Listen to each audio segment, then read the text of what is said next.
Procès en Tunisie, des dizaines de personnalités accusées de complot contre l'État.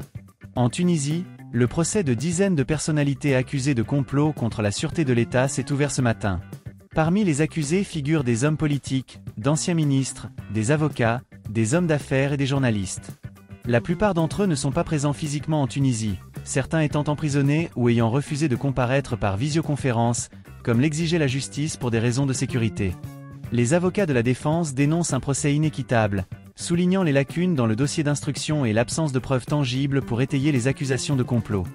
Ils ont demandé une nouvelle audience avec les accusés présents physiquement, arguant que les conditions actuelles ne garantissent pas un procès juste.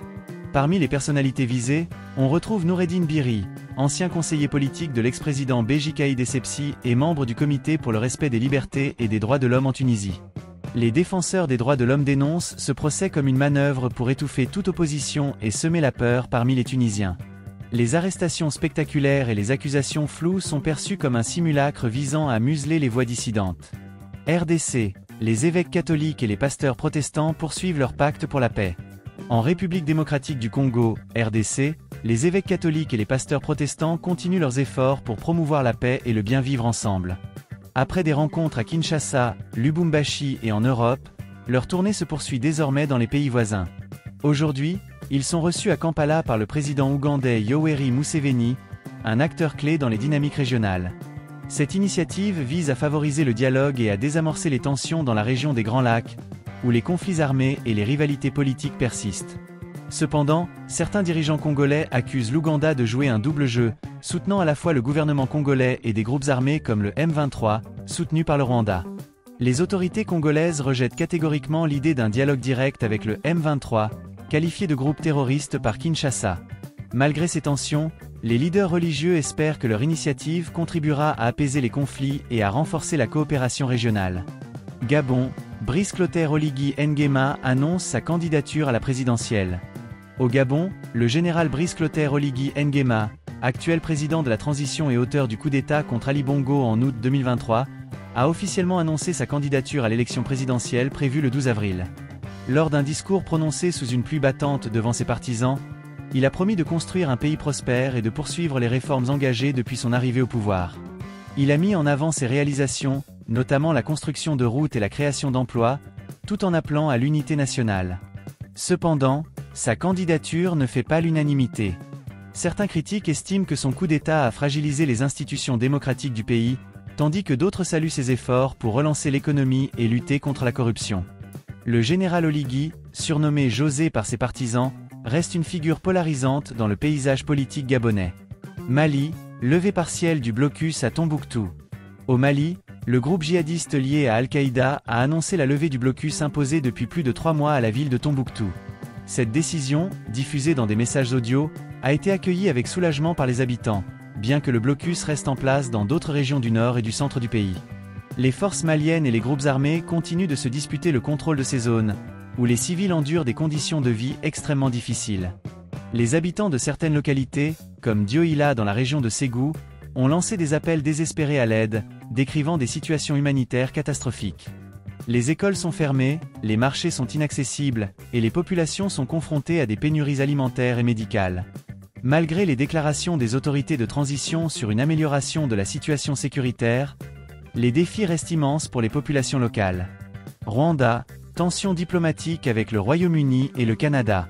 Le Rwanda est au cœur de tensions diplomatiques croissantes avec le Royaume-Uni et le Canada. Après l'annonce de sanctions britanniques contre Kigali pour son soutien présumé au groupe armé M23 en RDC, le Rwanda a demandé au Royaume-Uni de payer le solde restant de l'accord migratoire controversé entre les deux pays. Cet accord, abandonné en 2023, prévoyait l'envoi de migrants arrivés illégalement au Royaume-Uni vers le Rwanda. Kigali affirme que Londres doit encore s'acquitter de plus de 61 millions d'euros. De son côté, le Canada a annoncé des mesures punitives, notamment la suspension de nouvelles initiatives commerciales avec le Rwanda. Les autorités rwandaises ont qualifié cette décision de honteuse, affirmant qu'elle nuit à la coopération entre les deux nations. Ces tensions diplomatiques s'ajoutent aux défis sécuritaires et économiques auxquels le Rwanda est confronté dans la région des Grands Lacs. Ces événements illustrent les défis politiques, sécuritaires et humanitaires auxquels sont confrontés plusieurs pays africains. En Tunisie, le procès des personnalités accusées de complot soulève des questions sur l'état de la démocratie et des droits de l'homme. En RDC, les efforts pour la paix se heurtent à des rivalités régionales complexes. Au Gabon, la candidature du général Oligui Nguema relance le débat sur l'avenir politique du pays. Au Mali, la levée partielle du blocus à Tombouctou offre un répit temporaire, mais les crises humanitaires persistent. Enfin, les tensions diplomatiques entre le Rwanda, le Royaume-Uni et le Canada montrent à quel point les enjeux régionaux peuvent avoir des répercussions internationales. Ali Bongo a officiellement annoncé sa candidature pour l'élection présidentielle prévue le 30 novembre, une décision qui, bien qu'anticipée, a immédiatement suscité des réactions contrastées. Ses adversaires politiques l'accusent d'avoir creusé la dette du pays et d'avoir lancé de nombreux projets d'infrastructures, dont certains sont aujourd'hui à l'arrêt. « C'est à moi de rembourser les dettes qu'ils nous ont laissées », a-t-il déclaré, tout en soulignant qu'il respecte le code électoral en se mettant en disponibilité de l'armée avant de se présenter. Jean-Rémy Yama, ancien syndicaliste et candidat déclaré à la présidentielle, a vivement critiqué cette annonce. Il rappelle que le général Bongo s'était engagé à rendre le pouvoir aux civils et voit dans sa candidature un « premier parjure » du chef de l'État. Le dialogue politique est strictement contrôlé par le pouvoir, et tous les membres des institutions ont été nommés par lui. Le résultat de ce dialogue reflète donc sa volonté, et non celle des participants, a-t-il dénoncé. Yama accuse également le code électoral d'avoir été taillé sur mesure pour favoriser la candidature et la victoire de Bongo. Tout a été préparé dès le départ pour lui permettre de se maintenir au pouvoir, a-t-il affirmé. Malgré ces critiques, Yama reste déterminé, nous ne partons pas vaincus. Les Gabonais pourraient bien le surprendre le 12 avril 2025. Crise politique en Guinée-Bissau, le président Umaro Sissoko Embalo annonce sa candidature pour un second mandat. Bissau, Guinée-Bissau. Le président Umaro Sissoko Embalo a annoncé hier sa candidature pour un second mandat lors de l'élection présidentielle prévue le 30 novembre. Cette annonce intervient dans un contexte de grave crise politique, marqué par la dissolution du Parlement il y a un an et l'absence d'Assemblée nationale depuis. L'opposition estime que le mandat d'Embalo a expiré fin février et considère désormais sa présidence comme illégitime. Une mission de la CEDEAO, Communauté économique des États de l'Afrique de l'Ouest, venue pour apaiser les tensions et définir une feuille de route en vue d'élections inclusives et pacifiques, a été écourtée par le président Embalo lui-même. Celui-ci n'a pas apprécié que la mission rencontre ses adversaires politiques en son absence. Le dialogue entre le pouvoir et l'opposition reste difficile, a déclaré un observateur politique. L'opposition accuse Embalo de vouloir se maintenir au pouvoir en organisant des élections à une date qui lui est favorable. Agression d'un ministre camerounais à Bruxelles, la brigade anti-Sardinard frappe à nouveau. Bruxelles, Belgique. Le ministre camerounais de la Jeunesse et de l'Éducation physique, Mounouna Foutsou, a été agressé et enfariné par des militants de la brigade anti-Sardinard, un collectif d'opposants camerounais basé en Europe. L'incident s'est produit alors que le ministre sortait de l'hôtel Plaza à Bruxelles, où il effectuait une mission officielle. Des images diffusées sur les réseaux sociaux montrent une dizaine de personnes s'en prendre violemment à lui et à l'ambassadeur du Cameroun en Belgique, Daniel Evina Abe, qui a été vu ensanglanté. La brigade anti-Sardinard, née après l'élection présidentielle controversée de 2018 au Cameroun, se réclame de l'opposition radicale au régime de Yaoundé. Elle s'est distinguée par des actions ciblées contre des représentants du gouvernement camerounais en Europe. Le ministre de la Communication, René Emmanuel Sadi, a condamné ces actes, les qualifiant de « barbares et insensés », et a promis que des mesures seraient prises pour identifier et poursuivre les auteurs. Nigeria, fermeture des écoles pendant le Ramadan, une décision controversée. Abuja, Nigeria. 4 États du nord du Nigeria, dont celui de Kano, ont imposé une fermeture complète des écoles pendant le mois du Ramadan, affectant plus de 1,5 million d'élèves. Cette décision a suscité des critiques, notamment de la part de l'Organisation nationale des étudiants nigérians, NAN, qui a lancé un ultimatum de 72 heures aux gouverneurs des États concernés.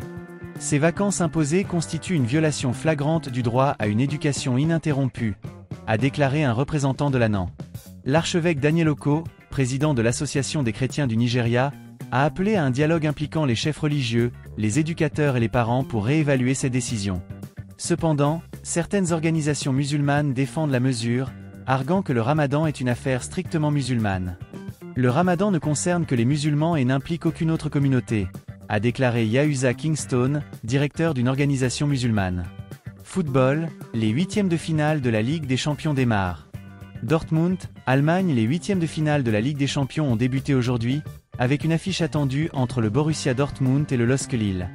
L'attaquant guinéen Sékou Mara, meilleur buteur de la compétition avec 10 buts, sera au centre de l'attention. Sa performance a galvanisé la diaspora guinéenne à Dortmund, où la communauté célèbre ses exploits. Le football est incontournable ici, et Sékou Mara est devenu une fierté pour nous, a déclaré Amadou, président d'une association locale. Alors que la compétition s'intensifie, les yeux sont également rivés sur d'autres joueurs africains qui brillent sur la scène européenne, rappelant l'impact croissant du continent dans le football mondial. Ces événements illustrent les tensions politiques, sociales et culturelles qui traversent plusieurs pays africains, tandis que des figures sportives continuent d'inspirer des millions de personnes à travers le continent. Trump suspend l'aide militaire à l'Ukraine, Ursula von der Leyen assouplit les règles de déficit, et un sommet arabe se penche sur l'avenir de Gaza. Dans un contexte international tendu, plusieurs événements majeurs retiennent l'attention ce jour. Aux États-Unis, l'ancien président Donald Trump a annoncé la suspension de l'aide militaire à l'Ukraine, une décision qui pourrait avoir des répercussions significatives sur la stabilité régionale. Cette aide, estimée à près de 800 milliards d'euros, était en partie financée par des emprunts et des fonds existants destinés à réduire les inégalités entre les pays européens. Cette décision intervient alors que l'Ukraine continue de faire face à des tensions persistantes avec la Russie. Parallèlement, en Europe, Ursula von der Leyen, présidente de la Commission européenne, a indiqué que Bruxelles serait moins exigeante en matière de déficit excessif des pays membres de l'Union européenne. Cette approche plus flexible vise à permettre aux États de mieux faire face aux défis économiques actuels, tout en maintenant une certaine surveillance financière. Cette décision pourrait soulager plusieurs pays confrontés à des difficultés budgétaires, mais elle suscite également des débats sur la rigueur fiscale et la solidarité européenne. Un sommet arabe sur l'avenir de Gaza. Au Moyen-Orient, un sommet des pays arabes se tient cet après-midi à Mascate, en Oman, pour discuter de l'avenir de Gaza. Plusieurs dirigeants de la région, y compris le prince héritier d'Arabie Saoudite, sont attendus. Ce sommet intervient dans un contexte d'incertitude croissante, alors qu'Israël a suspendu l'approvisionnement en électricité de Gaza, une mesure qui pourrait avoir des conséquences humanitaires graves. Le gouvernement israélien considère que l'électricité est une source de financement indirect du Hamas, qu'il accuse de soutenir des activités terroristes. Cependant, pour le Hamas, le désarmement est une ligne rouge infranchissable, ce qui complique toute perspective de résolution du conflit. France, le parquet requiert un procès pour meurtre contre un policier. En France, le parquet a requis un procès pour meurtre contre le policier qui a tué un jeune homme à bout portant lors d'un contrôle routier en juin 2023. Cette affaire a suscité une vive émotion dans le pays et relance le débat sur les violences policières et les contrôles d'identité. Le jeune homme, dont la mort avait provoqué des manifestations, était âgé de 19 ans. Le procès sera suivi de près par les défenseurs des droits de l'homme et les organisations de lutte contre les violences policières. Une nouvelle route commerciale entre le Maroc et la Mauritanie. Sur le continent africain, le Maroc et la Mauritanie finalisent la construction d'une nouvelle route commerciale traversant le Sahara occidental. Ce projet ambitieux, qui comprend la construction des derniers kilomètres de bitume et l'ouverture d'un poste frontière au sud de Smara, pourrait marquer un tournant dans les relations entre les deux pays.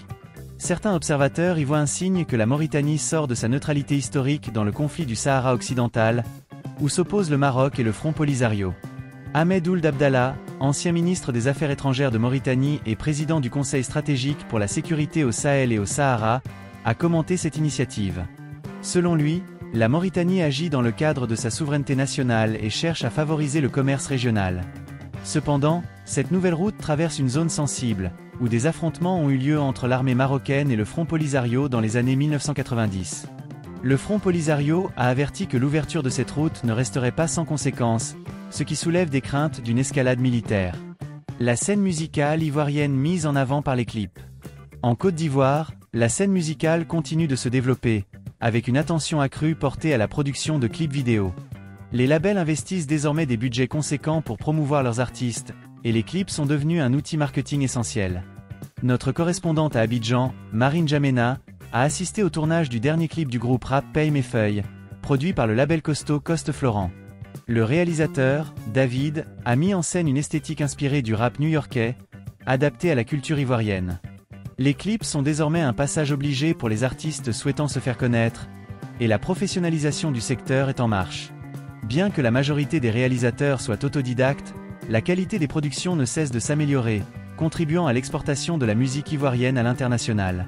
Ces événements, bien que distincts, reflètent les défis et les opportunités auxquels font face les différentes régions du monde. Que ce soit sur le plan politique, économique ou culturel, les décisions prises aujourd'hui auront des répercussions durables sur l'avenir. Restez connectés pour suivre l'évolution de ces situations et bien d'autres nouvelles internationales.